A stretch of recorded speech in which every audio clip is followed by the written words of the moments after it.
So the person fears Hashem, that contributes to his being careful and guarding the 365 loisas. This is what Hashem says not to do.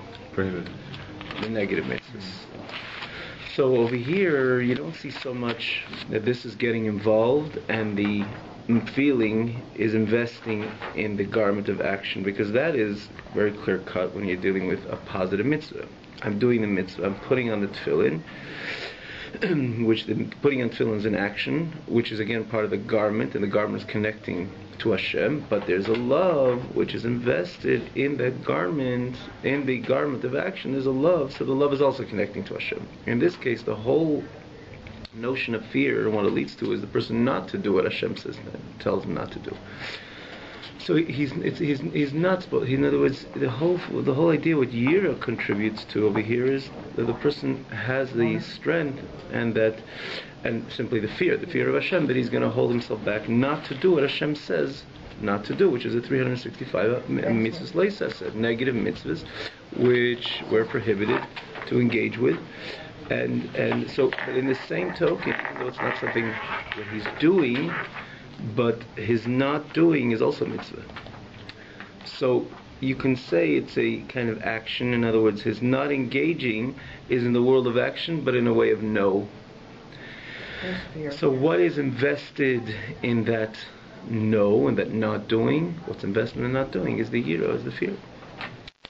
So the fear, ultimately, the fear itself is missing. So doesn't it start Vahayira on the top? Doesn't it say Vahayira? It says fear. Vahayira. It says Vahayira, right? Fear is the root. So. But mine has both sides, and that one has only one side. It doesn't matter. In the meantime, that's what we're learning. So we're going to get to it. Okay. We're going to give you the right paper eventually as well. It's made differently, but it's the same paper we're learning.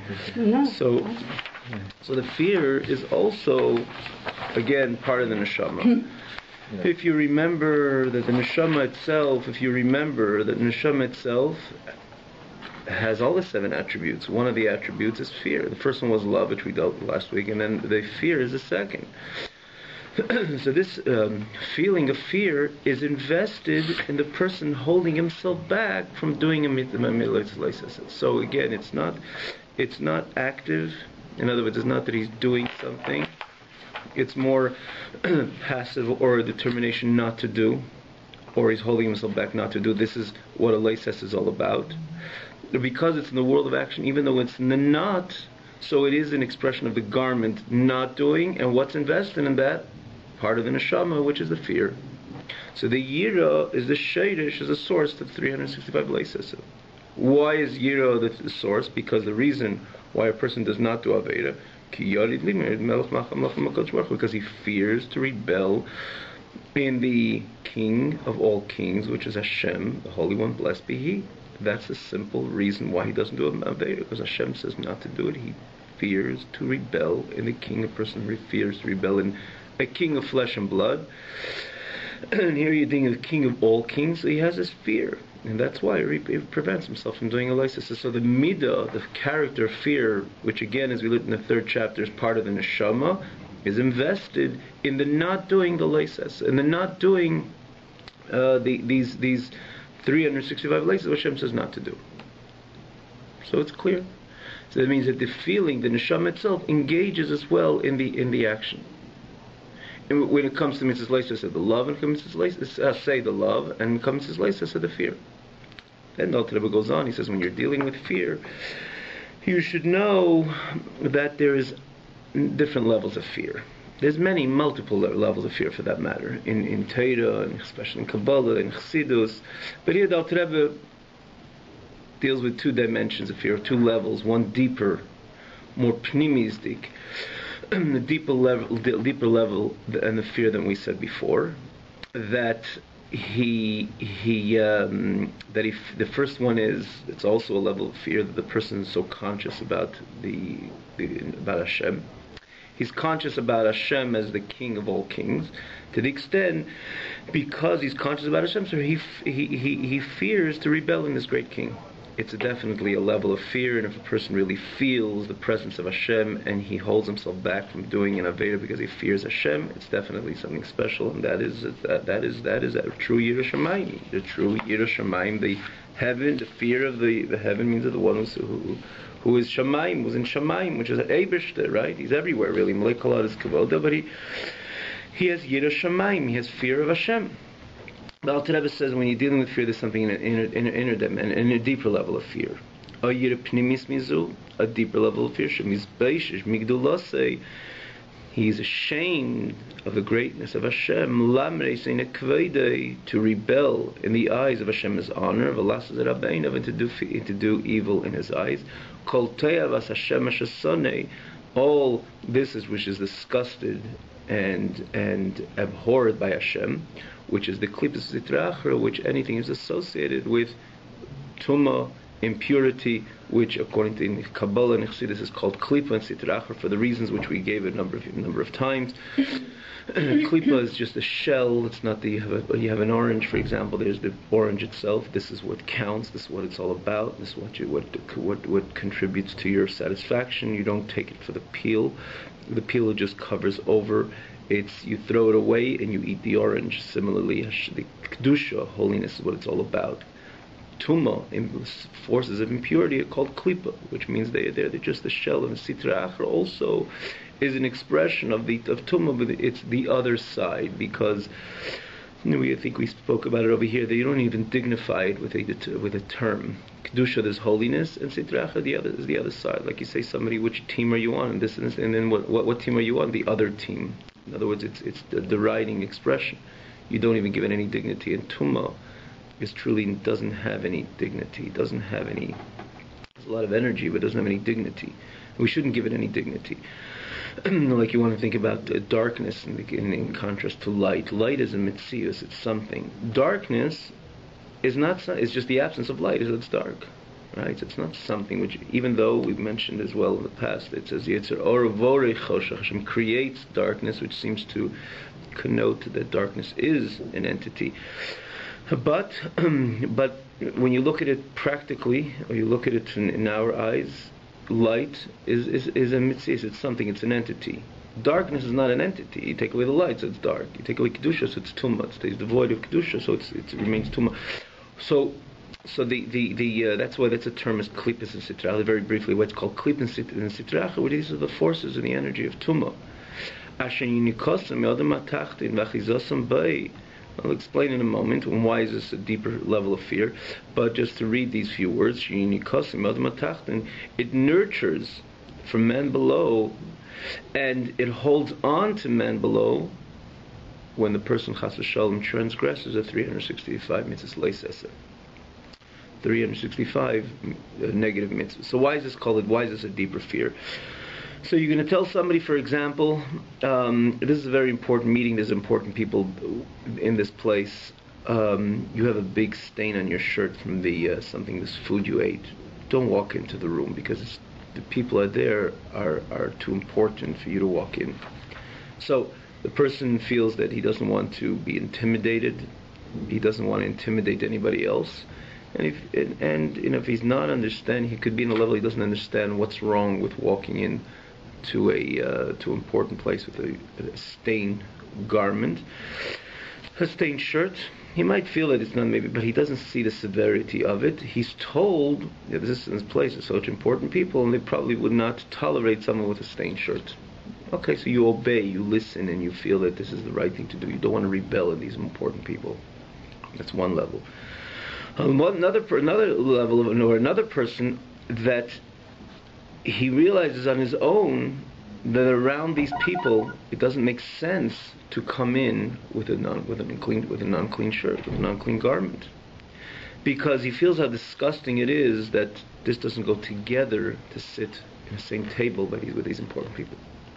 So the first person is just obeying, he's being a good boy, even though to some degree he realized these are important people. Or there's a king in the room, he's accepting people. And the king in the room, you don't stand in front of the king with a non-clean shirt. It's more the obedience over here. He understands this is a great person, and he's told it doesn't make sense to stand with something unclean, so he puts it, he fits it. He realizes there's something wrong, but basically he's told that this is wrong, and hence he will not do so. More of a healthier approach is that he feels, I'm going to walk into the king's room with a non-clean garment. It's something which he's disgusted with the notion of something like that. If the king is sitting there, even with a clean garment, I have a problem to go with the king, because you go walk into the chamber of a king, you tremble, you at a certain point you want to leave because this is so overwhelming. You're in the same domain, you're in the same room as the king's chamber and the king is talking to you and he's accepting you. How much more so that comes with an unclean garment? You don't find any you don't find any justification to do so, and there's nothing within you. You don't need to be told, hello, can I check your garment? No one has to stop you by the door and say, do you fit the criteria of coming into this room? You don't need to, because you feel yourself there's something very unacceptable, and it's something doesn't click to walk into the room of this important person, or this king, when you have a stained shirt straight, flat, right in front of you. So you don't have to be told, you feel it, something's wrong. This is the same idea. These are two different levels of fear. The first one is there's a king, and the person fears to rebel in this king, and he's not a king of flesh and blood. He's the king of all kings. He's a Kodesh Baruch Hu. He's the Holy One, blessed be He. So he's such a great king. I fear to rebel, but I'm not. You're not dealing, and therefore I won't do the mitzvahs leises. A deeper level of yira, a deeper level of fear in this case is that he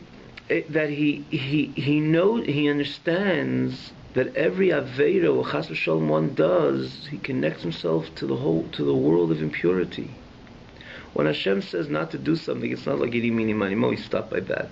Truth is, he could have stopped by something else. He stopped by that. There's nothing intrinsically wrong, or intrinsically the action is not intrinsically connected to the world of impurity. One could maybe think one way of looking at Aveda, but we know it's not the case. When Hashem says stay away from that, Hashem is clearly telling you, and as we're going to see later, and Alter Rebbe elaborates on this idea, Hashem is clearly telling you that is connected and anchored and tied down to a whole world of impurity. You'll engage with that, you will chas v'shalom impurify yourself. You will think something that Hashem says not to think, and it's inappropriate to think. You are engaging, you're connecting your machshava, you're taking your thought and connecting it to something which is impure. And impure is worse than a physical stain. This is a world of impurity which is the antithesis of kedusha. You're going to speak something with Teres is not to speak. It's not just Hashem said stop by Lashon Hara, don't speak. No, there's something intrinsic with Lashon Hara, with the world of Tumah and Klip and Sitra Achra. You're staining your speech, you're staining your neshama when you speak Lashon Hara. And similarly with any action, when Hashem says do not eat this piece of meat. It's not something external what this piece of meat looks like. The piece of meat nurtures and receives its energy from the world of Klippa and Sitra Achra. When I take it and I consume it, I right away brought myself, I plunged into a level of Tumah and Sitra Achra. I'm all about spiritual stain at that time. Can I stand in front of the eyes of Hashem? Can I stand in front of Hashem with all my stains, within all these stains? The person feels disgusted and he feels shamed to stand in front of Hashem with a stain, and in this case, to stain himself in the presence of Hashem, which Hashem is everywhere. So it's not that he has to be told he stopped by the door and he says, don't rebel in Hashem. That's the first. In other words, the first level of Yira is he stopped by the door. You cannot stain yourself when you're coming into the king. He fears to rebel in the Melech Malcham Lachem HaKadosh Baruch Hu.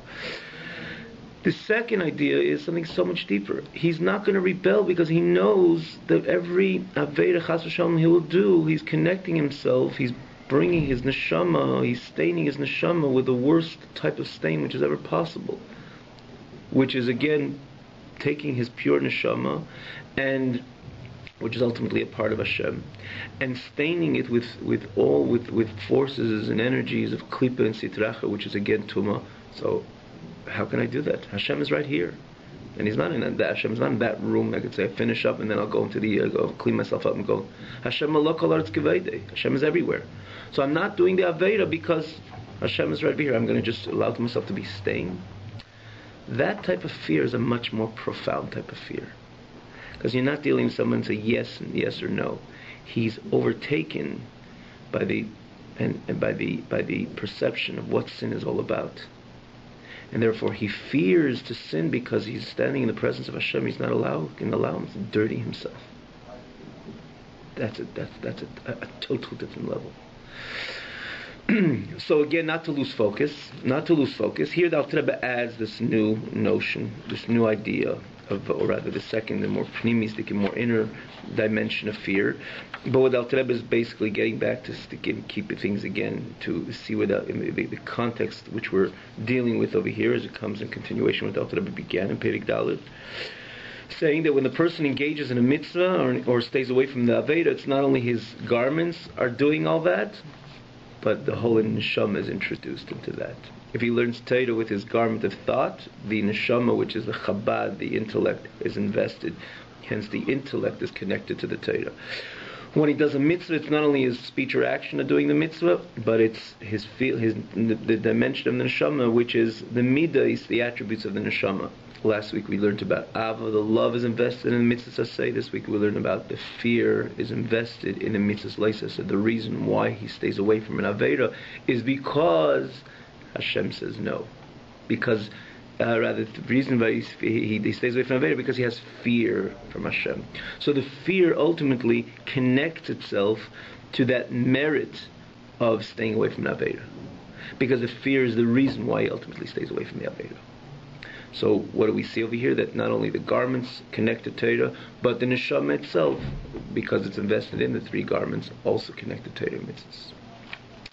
So here the Alter Rebbe is going to go on, and he's going to explain us that is there something special?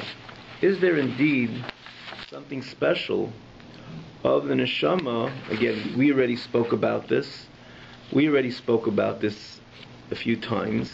Why the Alter Rebbe is emphasizing the importance of the neshama investing into its own garments in order to connect to Torah mitzvahs. But again, here we're holding actually at the place where the Alter Rebbe emphasizes or elaborates on this idea. So the Alter Rebbe is going to explain us now that there is indeed something very special from the neshama, that it actually engages and connects to Torah mitzvahs via its own garment. Why? Isn't the neshama also holy? What does the neshama need to connect itself to the holiness of Torah mitzvahs in order to so to say, to be in a state of holiness? So when we say there's a great virtue for the neshama that it invests in its garments, because through its garments it can connect to Torah mitzvahs, the neshama itself is holy on its own. So here the Alter Rebbe is going to explain, no, there's something very special about Torah mitzvahs where the neshama on its own does not have. So here, we're going to go on, we're going to just try to pass another paper over here. I want to see how we can do over here. So we could just pass around the papers. So the Rebbe says, so he goes, these three garments,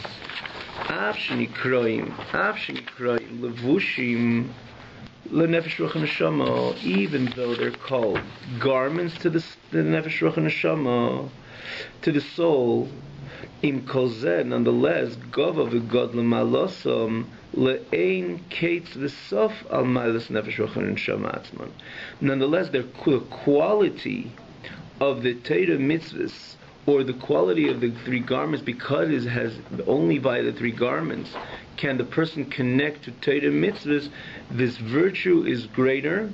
And if you see the expression greater, le'ein kates means infinitely greater over the neshama itself, which is again divided into nefesh ruach and neshama. Infinitely greater. So someone's going to say, well, I have a neshama, I'm all up there. Neshama is a part of Hashem, and not only that, my neshama is not resting. It's not put to sleep. It's all in full mode. And again, what does it mean full mode? When the neshama understands godliness and it feels for God and has ava, love and fear. What do I need to do the mitzvahs? What do I need to put on tefillin? Seems like a simple act. What do I need to do the mezuzah? What do I need? What's important of leisasa? Why the whole world of Torah mitzvahs? And I can't get there on my own, the neshama. As we said a few times, because the experience of the neshama in Perek Gimel in the 3rd chapter is similar to the experience of the neshama in Gan Eden. I need to invest myself in these garments. I need to put on the garments of thought, speech, and action in order to engage with the Torah mitzvahs via these thought, speech, and action. So the neshama itself, so like, what do I need it for? What is so special? Comes out to them and says, the virtue of the Torah mitzvahs over the neshama is not just a little holier, a lot holier. He says it's infinitely greater. The garments, because the garments have the ability to connect the Torah mitzvahs with the neshama on its own cannot, the garments are infinitely greater than the neshama itself. Now, naturally, garments not on their own. Garments which connect to Torah mitzvahs are infinitely greater than the Torah mitzvahs on its own, than the neshama on its own. The neshama on its own means prior than investing in its garments through which it connects to Torah mitzvahs. Why? Like it says in Zayir, that Hashem and His Torah are one. Meaning, because Hashem and His Torah are one, so when you do Torah mitzvahs, you're connected to Hashem. You don't do Torah mitzvahs, the neshama is also holy, it's godly, but the godliness is not so apparent and it's not so manifest like the way it is when it connects to Torah. Torah is called Torah Or. Torah is lichtigkeit. Torah is where godliness is revealed, godliness is manifest. Anon nafshi ksavis Yehavis, Hashem began the Torah saying, Anechi Hashem lekecha, I am Hashem your God. The Gemara says that Hashem took His whole neshama, His whole essence, and placed it into Torah. So when I learn Torah, I do a mitzvah, I connect myself to God Himself in the most revealed and apparent and manifest manner. So the neshama prior to that is holy, and it's even a part of God, but it's not in a revealed manner. It's not an apparent manner. It's not overtly connected. So from a state of non-overtly, a neshama which is not overtly connected to Hashem, to a state of open connected to Hashem, or connection to Hashem, the difference is indeed infinite. Because through this action you're connected to infinity, while prior to this action you were not connected to the infinity. So when the neshama invests in its own garments, and via its own garments it connects to the infinity. Why is it connected to infinity? Why when I learn a Mishnah, or I do put on a pair of tefillin, or do any other mitzvah, I shake the lulav and ask, why am I connected to infinity? Because there's a raisa of a kuchabrichu kulachad. Torah and Hashem are truly one. So if they're truly one, when I engage in the mitzvah, I'm connecting myself to Hashem. So if I'm connecting myself to Hashem, so precisely the garments bring me to a place where I myself, meaning I the neshama, cannot go to. So when you look at garments in a physical sense, you could somewhat say so, but no one's going to say there's a priority to garments over the person. The good thing is that it brings out the very good part of the person. Also, a person could interact with the outside when he has garments. It could bring him things which he cannot do, and again, especially in a world which human convention dictates that a person interacts with garments. So when he doesn't have garments, certainly, again, we could relate it to some degree the way it is physically as well. Certainly a person could be healthy, and he could live, and he could eat, and he could sustain his body and so on, but in the same token, he cannot go out into a public meeting if he doesn't have his garments. He cannot interact socially without his garments. So the garments seem to say something so external, but only through his garments could he do something which ultimately could contribute to his whole to his whole his lifestyle from A to Z. And you're going to say, why? Because I had a nice suit, therefore I can go out. there is something special in those garments, and that's the way you were able to go out and join this meeting and sign this contract and make money and contribute to your well-being. When if you didn't have those garments, you cannot go out there. So the garments on the surface are inferior to men, 100%. But you see that garments could ultimately contribute to men. So this is the way it is physically. And it doesn't seem that it has such profundity. In other words, the garment, you don't see these special. You see, technically, because the world is set up, that people interact only because when they're invested in their garments. So you see how it can contribute. But in this case, it's black and white. The neshama on its own cannot shake a lulav and esrog. And what is shaking lulav and esrog? Shaking lulav and esrog is literally touching the divine. Hashem says, I put myself in. This is my limbs. The limb. Remember, we said last week that the term in the Zohar that I'm is limbs of Hashem. So when I shake the lulav and esrog, I'm literally hugging and connecting myself to the divine. The neshama itself, as much as it has a pleasurable experience about the divine and with the divine, but nonetheless it's not touching the divine. And what allows the person to touch the divine is his actions. So there's something very special, even though action is just a lavush, just a garment. There's something very special in this garment that through it I can touch the divine. And similarly, when I learned Torah, that my mind prior to that, it thought about godliness, like that's experienced in the 3rd chapter. But it didn't think about the Mishnah. Thinking about godliness is very lofty and very pleasurable, but where did Hashem place Himself? He placed Himself in the Mishnah. And ultimately, He placed Himself in Zohar and Kabbalah, which deals with godliness also. In the Tanya is exactly the same as the Mishnah, because this is already written and it became part of Torah's emes. Before someone learns it as a part of Torah, he thinks about godliness, goes on a mountaintop, thinks about godliness, it's wonderful. But he did not touching the divine, because the divine is in Torah, not anywhere else.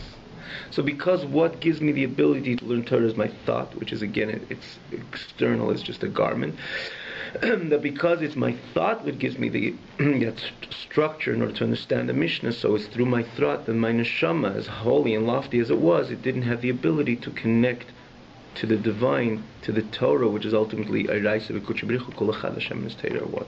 So he says, and that's why it's Ein Kates. That's why it's infinitely greater on the neshama itself. And we say Pirush, the Eiraisa, the Torah. What is the Torah? The wisdom and the will of Hashem. When we say Torah, it means as it reads. That when you say Torah, as it reads, the Torah, if you look in the Torah, what do you have in Torah? You have the wisdom of Hashem, right? Gemara, even the pasuk in Torah, there's a beginning, there's an end, there's structure, there's a wisdom which is carried through the Torah. Torah itself says, Ki chochmaschem v'binaschem. It is your wisdom and your knowledge. So you see Torah is chochmah, and again, Torah is rotzein. Ratza means desire. What do you have across the entire Torah? Across the entire Torah, you have the Ratzain of Hashem. You have Hashem's desire, Hashem's will.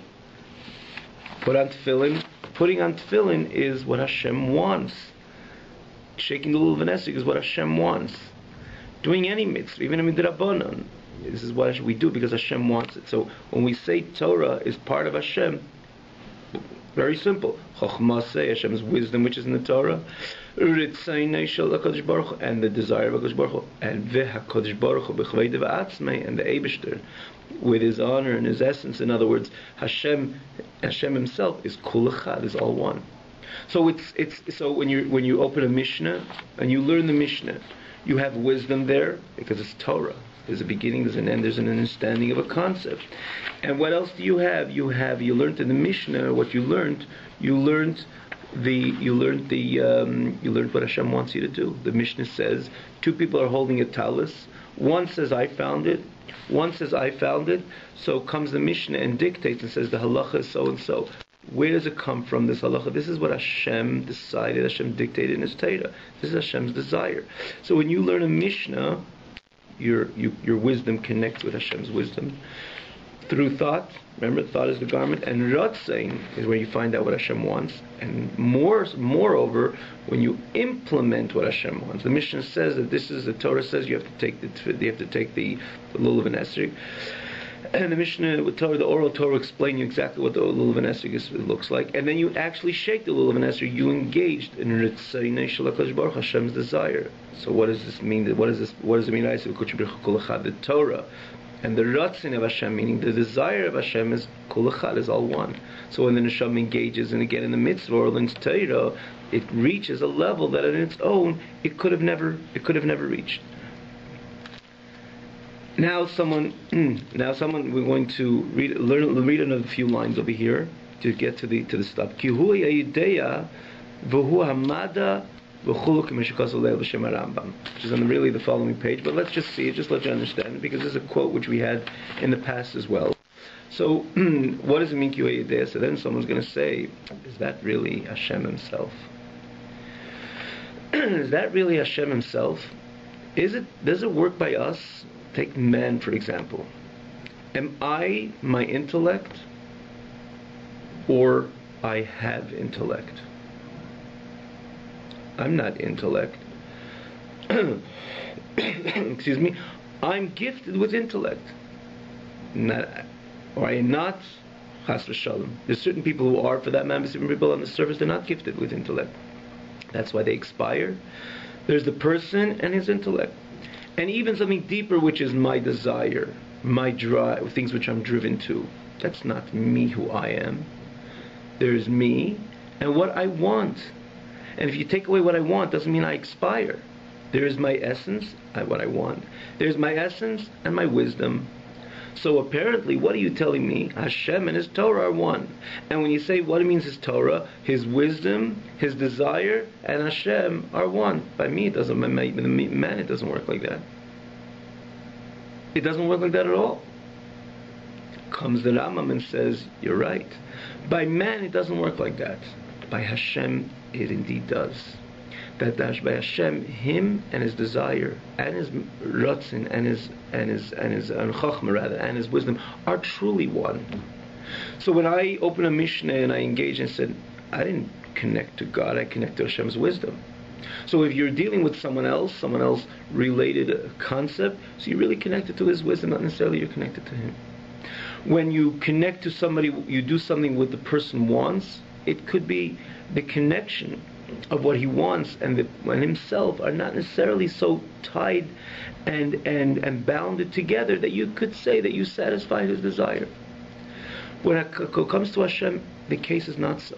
Because Hashem, the Rambam points out, Hu Hamada, V'hu Hayedea, V'hu Hadavar Yedu. In other words, when it comes to Hashem, His knowledge, and what He knows is all truly one. So when I open a mission and I find out what Hashem's wisdom is, and when I connect myself and I learn it, I engage with that Mishnah, I connect, I understand what the Mishnah says, I'm not only connecting to Hashem's Chachma, to Hashem's wisdom, I'm connecting to Hashem Himself. And I want to say, we elaborated on that Rambam very much enough that we don't have to repeat this whole idea. That's what I'm saying in a brief. We elaborate. You could see the first, the second, and third classes when we dealt with the first class in the second chapter. You could find it and hear it again, because we gave a number of examples based on what the Rambam is trying to say. It's an incredible statement of the Rambam. But here, very brief. One should make no mistake and say, well, okay, I'm getting pretty close to Hashem because I'm connecting to Hashem's wisdom, and I shake the little Vanesig, I'm connected to Hashem's desire, but that's not Hashem. Why would I think? Because that's why I look at it by myself. I'm not my wisdom, so someone connects to my wisdom. He connects to my wisdom. He didn't connect to my essence, to my core.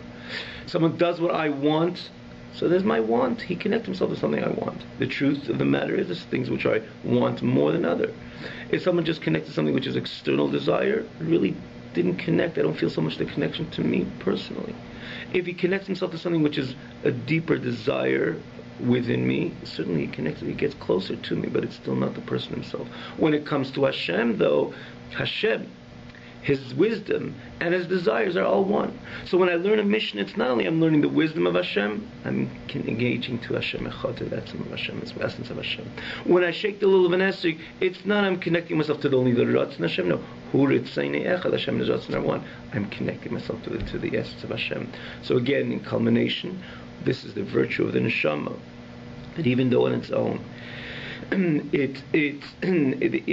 experiences like Perek Gimel, the third Perek experience, which is lofty, pleasurable, special, unique, similar, the closest you can get to this, the description of the Neshama in Gan Eden, it's beautiful, but it doesn't connect to the essence of Hashem.